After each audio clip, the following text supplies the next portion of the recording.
নমস্কার, আপনারা দেখছেন ডেইলি নিউজ রিপোর্ট। আমি দীপাঞ্জলি রায় আজ আপনাদের জন্য নিয়ে এসেছি আজকের বিশেষ খবর। প্রধানমন্ত্রী নরেন্দ্র মোদী করে ফেললেন ইতিহাস। এখন থেকে মোদীজি হলো ভারতের ইতিহাসে সবচেয়ে বেশি দিন ধরে থাকা ইলেক্টেড পিএম।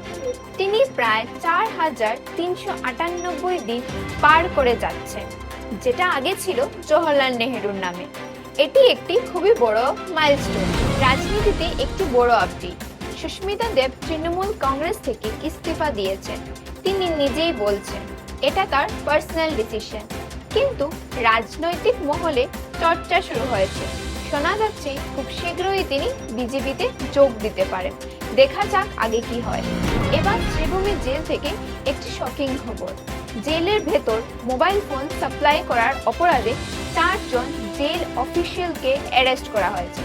জেলের মতো জায়গাতে যেখানে সিকিউরিটি থাকা সত্ত্বেও এমন একটি কাণ্ড ঘটেছে, তাই পুলিশ ইনভেস্টিগেশন করছে যে আর কি কি কাণ্ড ভিতরে চলছিল।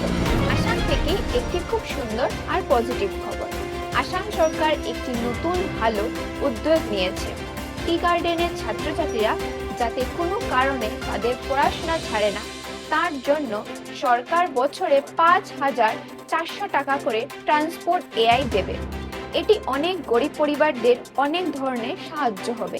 এই ডিসিশনটি সবাই এপ্রিসিয়েট করছে। বিহারের দরভাঙ্গাতে একটি দুঃখজনক খবর।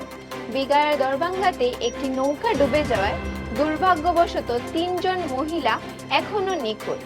এসডিআরএফ এর টিম উদ্ধার কাজ চলছে এখনো। সবাই প্রার্থনা করছে যেন তারা সুস্থ সবলে ফিরে আসে। তো এটা ছিল আজকের বিশেষ খবর। আবার দেখা হবে নতুন দিনে নতুন খবরের সঙ্গে। ততক্ষণ পর্যন্ত আমাদের সাথে যুক্ত থাকুন।